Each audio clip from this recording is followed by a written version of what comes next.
Marketing is a huge, huge topic. What happens when marketing takes place in a huge, huge company like IBM?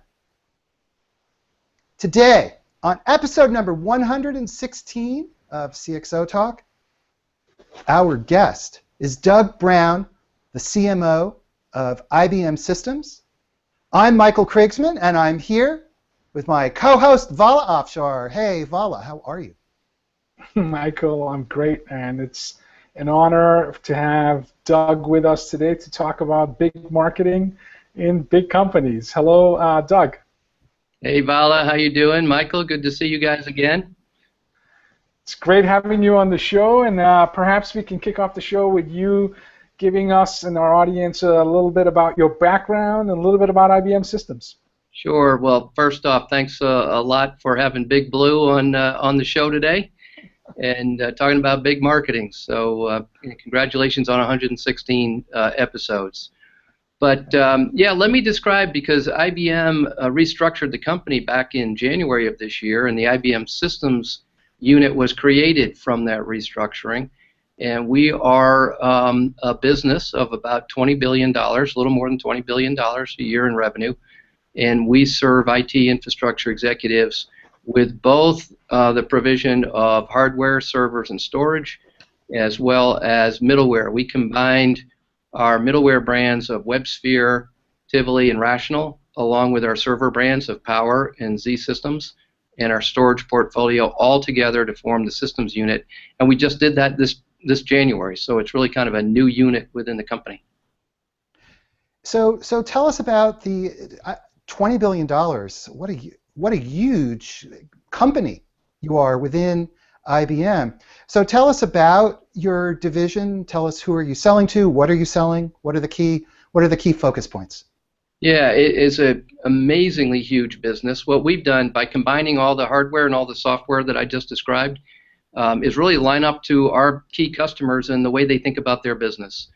We market to IT infrastructure executives. You might see that in the form of titles like head of operations for IT, or even chief technology officers, CIOs, or even application development executives.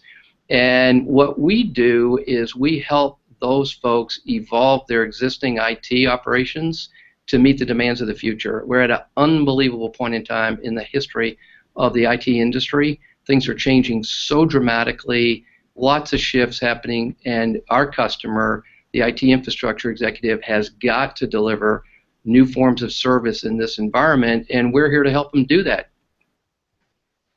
Can you talk a little bit about the scope of marketing for IBM Systems delivering, $20 billion of revenue to IT infrastructure executives? Sure. We do all the classic, what you'd consider product marketing. We craft who we are in the market, what we want people to believe about us and our capabilities in the market. We do all the product marketing, the content marketing. We do all the demand generation digitally through traditional campaigns. We have an events team that coordinates all of our events activity, a social team, of course. And we're structured pretty much like you'd expect for a large marketing organization, a large company. We have a worldwide team that kind of sets the agenda and builds material, and we hand that to about 25 different regional teams around the world who deploy the campaigns into the markets. We have one clarification question from Twitter from Frank Scavo, who is one of the top enterprise software analysts, and he just wants to clarify: are IBM's cloud offerings within this new division or outside of it? That is a great question, because at the same time we created the systems unit, we also created a cloud unit. So we're two units that are in parallel, but just like with customers, connected. The cloud unit provides to the market our software infrastructure as a service offerings, provides our Bluemix platform as a service offering, provides our key DevOps capabilities. That all comes through the cloud unit. What we do in the systems unit is we're really the on-premises side of hybrid cloud implementations. So we're taking existing servers, existing infrastructure, and integrating it with the cloud capabilities so that together we give a customer a hybrid cloud capability. But the two units work together, but they are different. Sure, sure. That answers the question. Yeah, and how do, from a marketing standpoint, then, obviously the cloud and the on-premise parts are two sides of one coin. And so how do you work with your cloud counterparts in order to present a unified picture to a customer who may be wanting to deal with both sides? Great question. The way we do it is we kind of have a major and a minor. So within the cloud unit, our marketing leader, whose office literally is right next door to mine, she takes the lead on the hybrid cloud overall messaging, and we put input into that through our point of view from our perspective, and then we deploy one point of view, one marketing campaign around hybrid cloud into all the markets that works for both our units. So that's kind of the way we do it. Cloud unit takes the lead, we contribute, and then we go to market together. So you talked about, Doug, the velocity of innovation in IT and infrastructure, and a lot of folks have been talking about digital business transformation that includes marketing, IT, and use of technology. Can you talk a little bit about marketing goals within IBM Systems and how you have, I'm assuming, modified some of your goals given the transition that's taking place around IT and business and industry as a whole? Yeah, well, I have a particular goal in mind for the portfolio I represent, the business I represent, and that is to reposition ourselves in the market at this unbelievable point in time of change. So, you know, things have been so stable for so long. People have been buying products into the architectural stack that's been defined for 20 to 30 years. People buy servers when they need servers. They buy databases when they need databases. But all that is now kind of up in the air based on the conversation we just had about the opportunities for cloud and all that sort of thing. So what I have as a goal is to reposition the portfolio that we have to be seen as helping those IT infrastructure executives evolve what they have to connect and integrate into cloud into the future, and not be seen as kind of a historical base of technology that's actually drifting away, because that is not the case. So we have a goal to kind of shift belief about what we stand for and what our capabilities are. That's, of course, a goal that never ends, staying constant with the transformation and repositioning oneself in the market as it changes. Along with that, right side by side with it, of course, is good old demand generation goals. That's kind of what keeps our business operating. We are clearly in the front seat of the demand generation capability of our business. Now, the role of the CIO is changing because you reorganized the company, and you mentioned that was to respond to your customers' needs. And of course, your customers, the CIOs, are changing. And so what are the dynamics that you're seeing among those customers? What are the changes that you've seen have taken place and continue to take place? Well, obviously this whole move for digital business transformation is around the need for the speed of innovation. And speed of innovation is accelerated with some of the things we talked about just a few minutes ago that are cloud capabilities. The platform as a service layer for development, like our Bluemix solution, provides an unbelievable ability to rapidly develop new mobile applications. What's happening, though, is that for an enterprise to transform, those new systems of engagement have to connect with, integrate with, in a development cycle, with the systems of record that already exist on premises. So the issue CIOs are dealing with, and the issue IT infrastructure executives are dealing with, is how do I create that integration of speed of innovation through cloud with what I already have?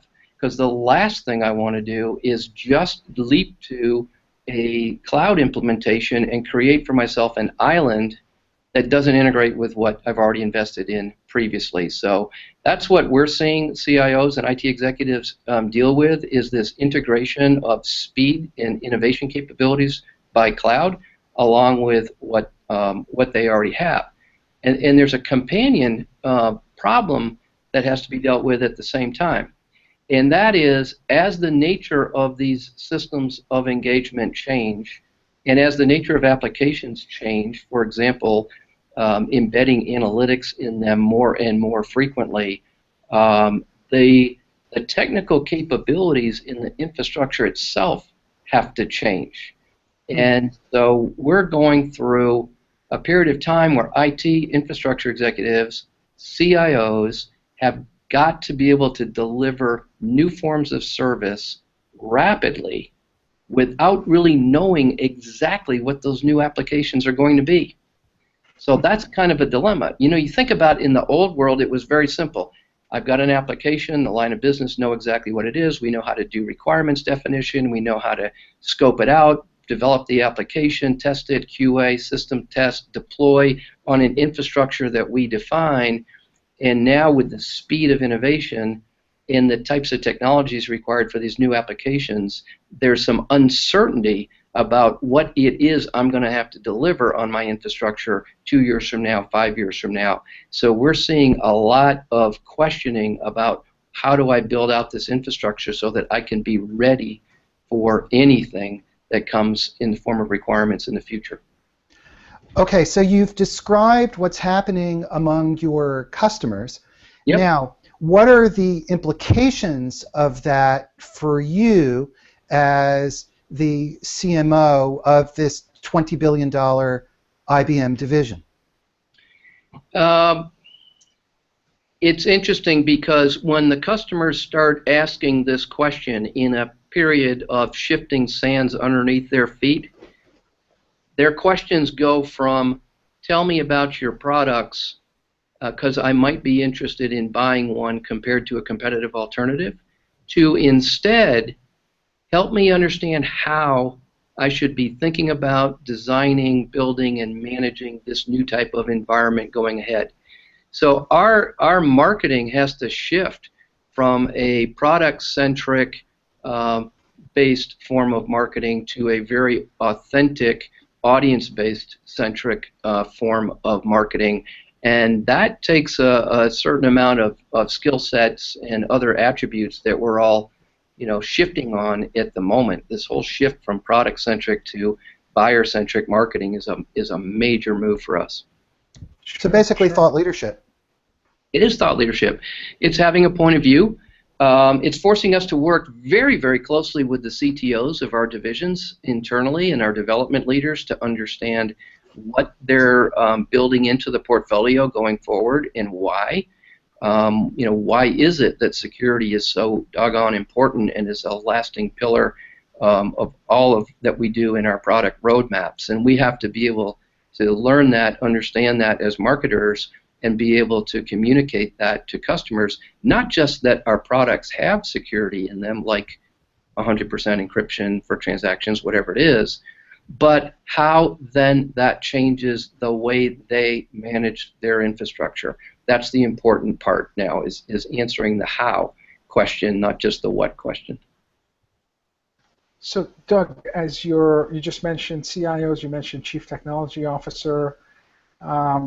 Just read a Harvard Business Review post that said an average B2B buying decision team is around 6. So you have different personas, and when we talk about thought leadership, having buyer segmentation as part of the marketing strategy helps tailor the message to the different personas that make up the buying decision team.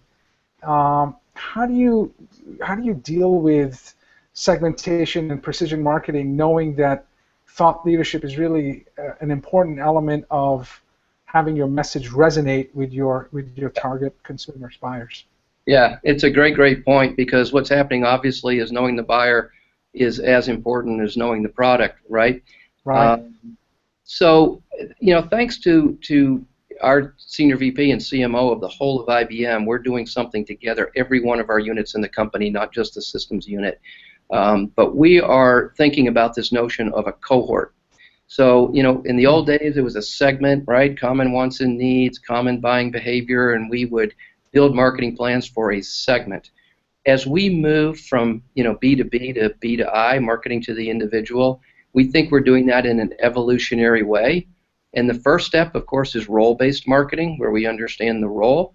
But we're trying to take that to the next level right now, which we call cohort-based within a role, understanding the differences in behavior of different elements of that role. For example, there may be vice presidents of operations who know and understand IBM very, very well and continue to buy from us. There may be others who don't know and understand IBM and buy from our competitors. Those are distinct different behaviors that we would say are two different cohorts, and so we're building our content in our marketing campaigns differently for each of those cohorts. So we're putting out content where if you know us, you can be attracted to it in one way. If you don't know us, it's a different conversation. And we can attract people who don't know us to think about us differently. It puts a lot of demand on our portfolio marketing teams to build content that's empathetic to the actual cohort based on their behavior. But that's the level of sophistication we need to get to. Now we have another question from Twitter, from James McGovern, who is an enterprise architect. And I'm going to leave up to you whether you want to answer this one or not, but he's asking, what he's actually asking for is a dissertation on a comparison between IBM and HP. So, I don't know if we have time for dissertations, but you can either take that one or not as you prefer. There's probably not enough time for the discussion on IBM versus HP. We're clearly about equal-sized companies in the same space, but for different orientations, and we probably want to leave that one for another day and maybe spend a whole 45 minutes on it. Clearly, a lot's been written about that in the analyst community, so that's another place to go for that comparison. We can have you back on another show. That's a whole other show we can tackle. So historically speaking, and you're an experienced marketeer, can you, in a few minutes talk about how marketing in B2B has changed over the last, let's say, last decade? Yeah, I think we kind of touched on it a little bit previously. When I first, got into marketing, it was all about a segment. And we really don't think so much about segments anymore. We really do think about the individual. We're not quite at the point of marketing to the individual yet. We need, sophisticated elements of data and understanding of behavior at the individual level in order to be able to do that. Maybe others in retail are a little bit further ahead of us than we are in that regard. But we're getting there. I think this whole notion of ultimately marketing to the individual, but for us, decomposing segments down into recognizable buying behavior and at the cohort level within role, redefining our whole content that way, and then putting it out digitally and tracking how it's being picked up and used, that is like a huge, huge shift for us. I think 10 years ago, we would be segment-based, we would be event-oriented almost exclusively. Now we're cohort behavior-based and digitally oriented, and that's a major shift in 10 years period of time. So what are the implications of that for your marketing, for your go-to-market and for your marketing campaigns, and also for the skills and the competencies that you need for the marketers that are working with your group? It's a massive shift, Michael. I mean, I think just the need for empathy within our marketing, or empathy towards the buyer, is huge. It is actually a differentiator when we can really build content that's empathetic about the buyer, the problems they have, the struggles they're going through, the way they might perceive something. So, it used to be you could be a pretty good marketer if you understood your product, and if you could stand up and pitch your product, talk about its feature functions and benefits, and link it to a business problem. That doesn't suffice anymore. Now you've got to add to that equally the understanding of the buyer, their challenges, their problems, how they think about things, and that just changes the whole content that needs to be developed. And so that's a massive shift for the skills of people choosing marketing as a profession. We've had large company CMOs like Jonathan Becker, former CMO of SAP, talk about having, I think you mentioned, a dozen to 18 data scientists that reported to him within marketing. When you talk about skills in marketing, it feels like, and I don't know if you're familiar with Scott Brinker, who creates this annual super infographic of marketing technology companies, and there are about 1,900 marketing technology companies. A couple of years ago, there was only a few hundred. So explosive landscape. Yep. And now you have the analytical side. So it seems like there's definitely a balance of art and science in order to be a successful digital marketeers. Can you talk a little bit about the profile of type of talent that you see that will be critical within marketing in the next few years? Well, I think there's some attributes that are common for successful marketers, and it's not necessarily what you might think initially, which is, I'm not going to go down the path of the mechanical skill set of marketing, but I think having a passion for curiosity and constantly asking questions and solving the next problem, having a passion for innovation, being inspired about putting marketing content out and seeing how it's reacting and received in the market, and always solving that big puzzle. These are the kind of mindsets, I think, that make good marketers in the future. And of course, then we get to the data that will give us the answer to some of those questions that the curiosity causes us to ask. So I think there's some personality traits around behavioral sciences combined with curiosity that will define marketers into the future. By the way, on all that technology that you mentioned that's out there for marketing, don't forget IBM is a provider of some of those technologies as well. Absolutely. We use our own. We use Unica for our marketing automation, and Core Metrics, and Silverpop and Tea Leaf, some of our own businesses that we've built in that whole space. That's a whole nother unit of IBM. Talk about companion units of our company. There's systems, there's cloud, there's analytics, and then there's our commerce unit that has all of our marketing tools in it and connects that to commerce for the retail industry. So Doug, I'm going to ask you to connect a few dots for me. So on the one hand, you're selling highly technical and complex products into a technology market, selling to CIOs and others in IT. And at the same time, you're talking about empathy as being a core marketing skill, and yet you have to have deep expertise in the products and the features and so forth. So how does empathy play a role in the importance of marketing and how you go to market today? Well, let me first make sure the point I was making is that I think knowing the product is equally as important as being empathetic with the user. So there's a 50-50 kind of ratio there. But I think increasingly as marketing becomes teaching, as causing people to act is increasingly driven by providing lessons of things that are possible and how to do things, that marketing then takes both those attributes of knowing the product and being empathetic to the user and puts that into the context of teaching, whether that teaching is done digitally, whether it's done at an event, whether it's done in community circles, whatever it is. Interestingly enough, my wife having been a teacher for 30 years, I think there's an awful lot in parallel between good marketing and good teaching. So know your product. Oh, I'm sorry. I was going to say, know your product, have empathy, and teach. That's it.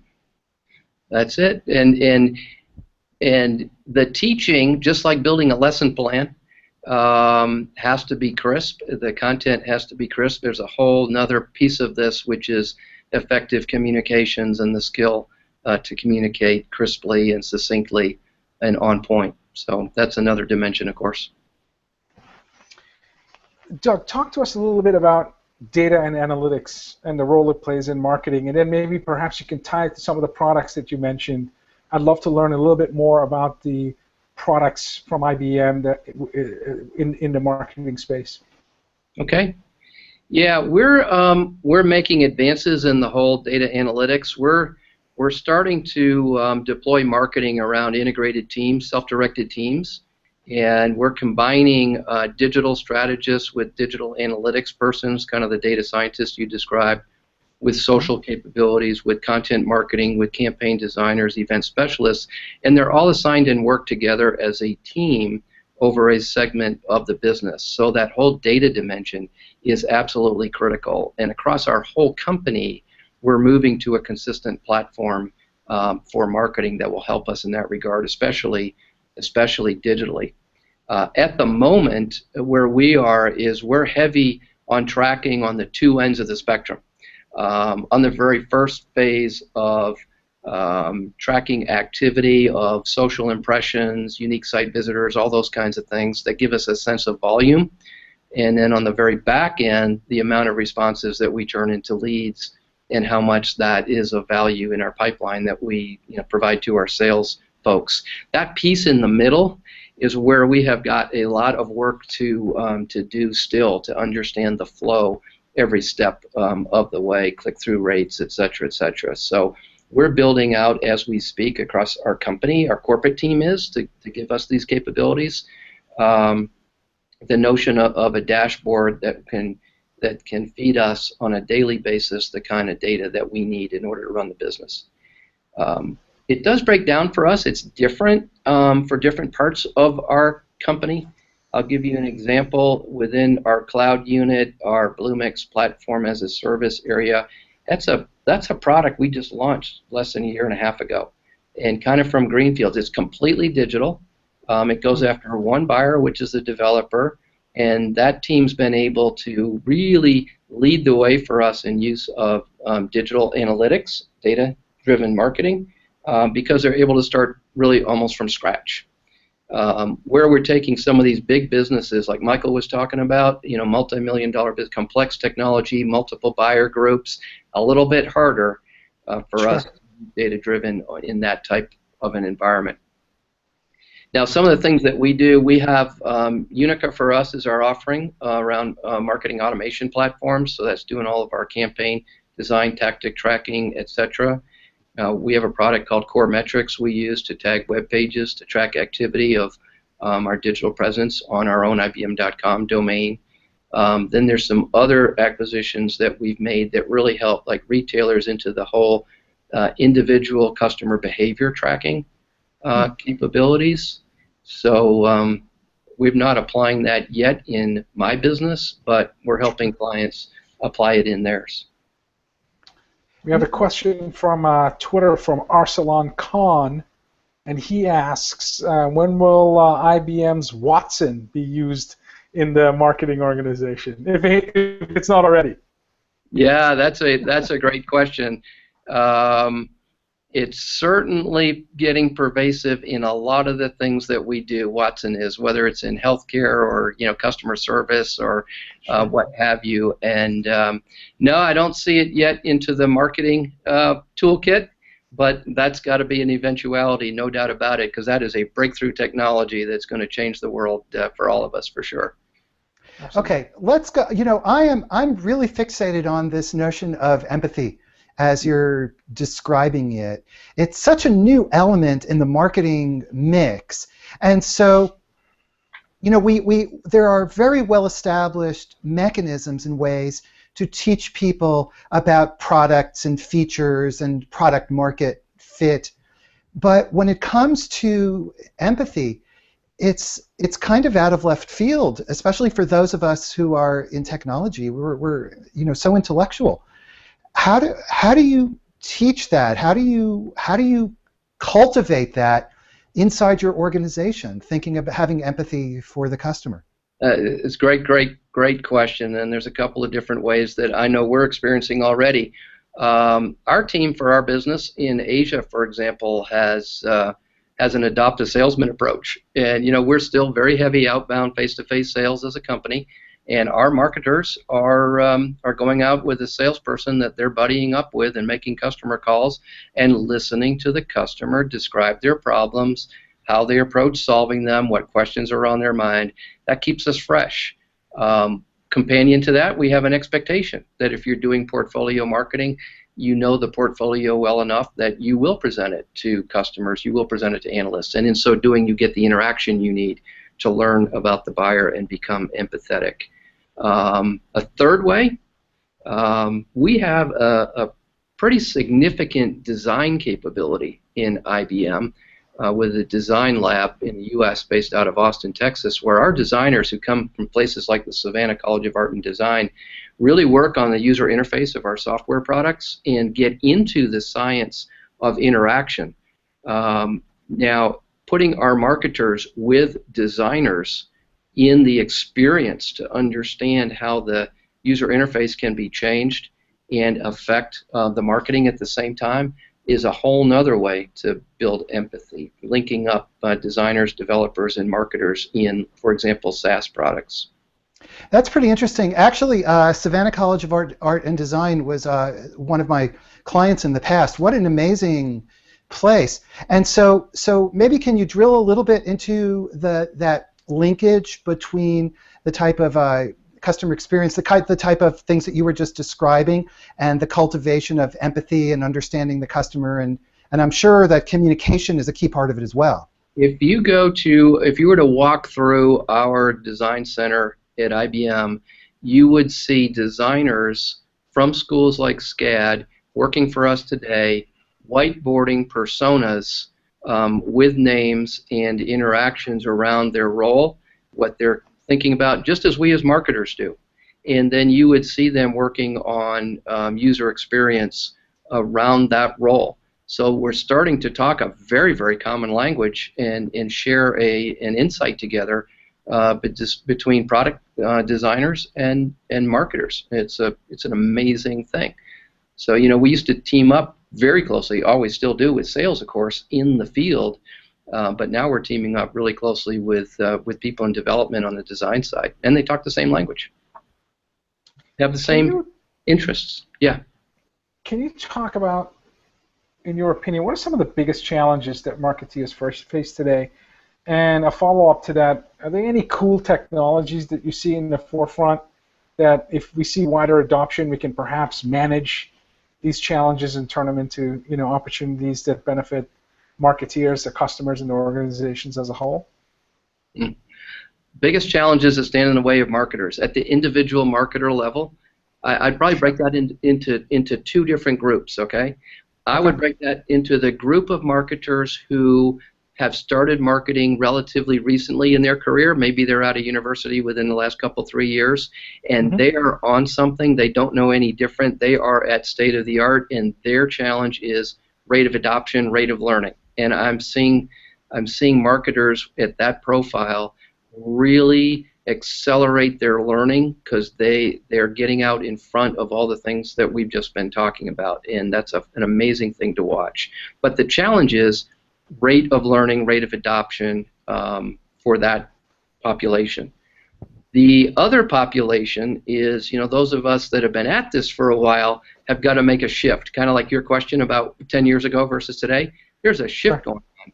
And the biggest challenge is the degree to which we make that shift, the degree to which we're open to that shift and like that shift. And in some cases, marketers are going to say, you know, this isn't what I necessarily wanted to do. It's time to go do something else, maybe move to sales. But in other cases where there's a desire for personal growth and development, just, again, being open to new ways and new ways of doing things. Okay, you mentioned new ways of doing things and shifts. There's a word for that. That word is innovation. Yep.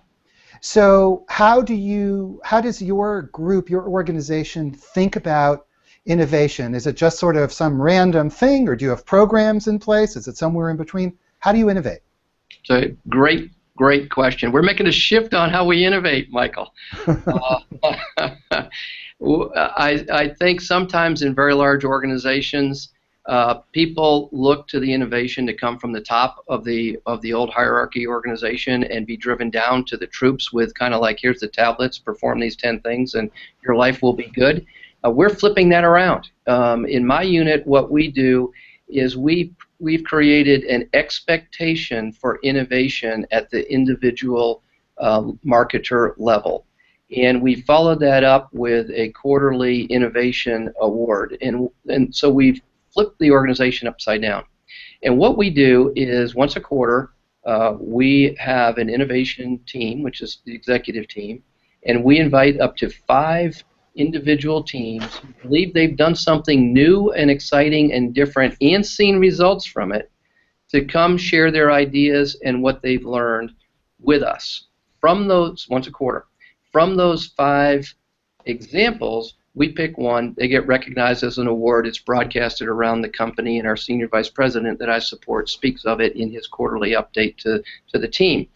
But the other interesting thing we do is then we as a leadership team look at these 5 things and say, aha, which ones are really good that we want to adopt and use everywhere? And we commit to ourselves that there are some that we're now going to take that and use it across our entire business, and that then goes into our management system so that we keep tracking how we're doing better and better. I'll give you an example. The very first one this year, the woman who runs our social business was recognized for her work at creating social marketing capabilities within the regions of the world by stimulating a population of subject matter experts to participate in social marketing, not from headquarters, not from the labs, but actually in our field organization. And that's something she did in one part of our business. We loved it so much, gave her an award, decided that we're going to do that in all of our businesses, and now we track that monthly in our management system. So I hope that gives you a perspective of the philosophy here anyway, which is innovation, I think, has to come from the people doing the work, and it has to be surfaced up in a methodical way, evaluated, good ideas selected, and implemented everywhere. Last week we had on our show David Cohen, who's the CEO, founder of Techstars, an accelerator mentor-based organization, and they have about $300 million annual portfolio that they manage. So at one point he talked about working with companies like Nike, Qualcomm, Microsoft, where they had essentially Techstars mentors in the same framework of an accelerator working inside of big corporations to fuel innovation and really accelerate technology roadmap. Do you and your organization work with startups, and if so, can you talk a little bit about it? Yeah, good question. I would say IBM works a lot with startups, not so much the organization that I have or that I represent, but certainly in cloud we do. We have an entire ecosystem development organization in our cloud business that works directly with startups on their adoption of new ideas, their use of technologies like Bluemix to build new applications. So we're definitely connected as a company, as a big company of $93 billion and 400,000 employees. We're definitely connected to startups. That's having an influence on us, by the way. We're obviously trying in the way we're changing and transforming ourselves to bring this startup, emotion and sense of speed and ownership into our own teams. But what we're doing in the business that I represent, the systems business, because we're in everything from chip design all the way through the software that manages content on websites. Sure. So we're teaming up with other technology companies to share technologies like our power chip technology. We have created an open power foundation. We're working with Google and Facebook and others to share the intellectual property on our chip design. We have now over 135 other entities sharing the intellectual property of our power chip design together, and that's kind of where we're seeing innovation happen, is on opening up our technologies to other companies. We're seeing firms in China building servers based on our technology. That's, from my part of the company, that's our sense of innovation, working with other companies on open standards. That's terrific. Doug, can you talk about openness? You said just now that IBM is opening itself up, and when you were talking about marketing and empathy earlier, to me that's another type of opening up, which is opening up to the customer and understanding the customer better. And what about this theme of opening up and connectedness with respect to digital transformation and digital marketing and so forth? Yeah, I mean, it's essential. I'll tell you, and maybe this is where you're going, maybe not, but something that struck me as an example of another company I see really connecting well with their buyers is Docker. I saw a presentation from somebody from Docker last year that was extremely impressive at the way at which they connect with their community of users and nurture that community of users. I put that in the whole category of being open to connect with people at the level of usage of the product and stimulating people to advocate for the experiences that they have around their product. I think that's pretty exciting. So kudos to Docker and their growth in that regard. Yeah, there's a lot of activity, and they're getting a lot of press, very positive press as well for that. Yeah, and I think for companies like an IBM that are large and been at this for a while, these are the kinds of examples, speaking of being open, we have to be open to learn from, rather than just trying to innovate within our own ranks, is looking at not only the Dockers of the world, but looking at other companies and other industries at the same time. So yeah, it's a pretty exciting time to be in marketing, to learn from different places and different people, and create change and do things differently. Doug, I'm in the B2B space, and my target customers are CIOs.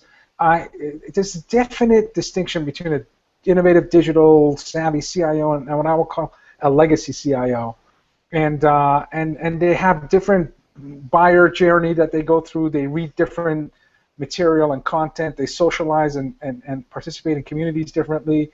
What advice do you have overall to CIOs overall, and then perhaps advice to CIOs that are finding it a bit more difficult to adapt to some of the technology trends we've talked about, like social, cloud, analytics, apps, and so on and so forth?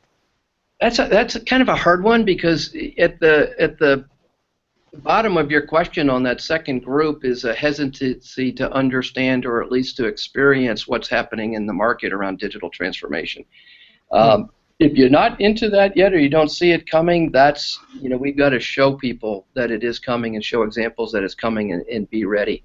I think the biggest thing for CIOs, though, at the moment, is they do know that there will be needs that their enterprise are going to put on them to respond with speed to innovative new ideas, whether it's new systems of engagement through mobile, whether it's taking advantage of wearable devices, whatever the heck that may tell us in the future, whether it's use of analytics applications differently, whether it's still delivering quality service over multiple infrastructures through cloud relationships, even though you don't own the infrastructure, you got to deliver the service. These are all questions that have to be answered, and I think the CIO of today has got to be thinking about, how do I engineer my infrastructure for the future so that I can do all those things, even though I don't know exactly what that's going to mean 2 years from now or 3 years from now. So this is the agenda I think CIOs need to kind of get on, is to think about their infrastructure differently based on the shifts that are happening around them. That's great advice. Speed, innovation, responsiveness to users. That's the new CIO agenda. I think so. Yep, and preparedness. What about CMOs? Would everything what you just mentioned, speed, innovation, responsive to users, seems like that's pretty much any executive's mandate, no? Well, it certainly would apply to CMOs as well, of course, although I think there's a major change agenda around CMOs, maybe slightly differently, because it's not so technology-based, it's more behavioral-based and content creation-based. But yeah, I think we're all on a change agenda, no question about it. Absolutely. We're just about out of time. You gave advice to CIOs. Any final words of advice to CMOs? I think for CMOs, we talked a lot around this the last 40-so minutes, but the degree to which CMOs attach themselves to the revenue agenda of the enterprise is a dimension, I think, that can differentiate us all going forward. There seems to me to be an opportunity not just to do marketing well, but to drive the financial results of an enterprise at the same time. What we're trying to do in our business is use metrics to track our direct contribution to revenue far more closely than ever before, so that we can articulate the value of marketing up the line like we have not in the past, even better than ever before. So that would be my next step, and hope for everyone. Terrific advice. Track direct revenue contribution to the bottom line. Can't beat it. What So makes the the day- world I was going to say, so the days of, well, we have a marketing budget and it works, and 10% of it is effective. The problem is we don't know which 10%. Those days are over. Yeah, or the days of I had a marketing budget, we ran a bunch of events, felt pretty good about the events, the customers walked away happy, but okay, where's the revenue? I think the more we can plumb, here's the revenue, because we know exactly, back to the digital data-driven marketing piece, we know exactly how the revenue occurred, then now we're starting to get to the science that we need to be at. That's absolutely critical advice. I hope that folks that are watching the show, especially marketeers, rewind this last 1 minute and play it over and over and over again until they fully understand and embrace it. Doug, thank you very much. That was sage advice. All right, Vala, thank you. Well, this has been one super, super fast 45 minutes. Indeed. We have been, I was going to say thank you. We've been talking with Doug Brown, who is the CMO of the $20 billion IBM group called IBM Systems. Doug, thank you so much for taking the time today. Thanks, Michael. My pleasure. I'm Michael Krigsman. My co-host is Vala Afshar. Vala, this has been pretty amazing. I can't wait to summarize this show. Doug has dropped a lot of marketing and IT science on us, and I really appreciate it. Thank you so much, Doug.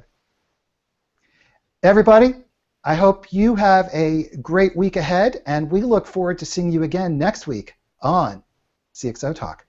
Thank you so much. Bye-bye.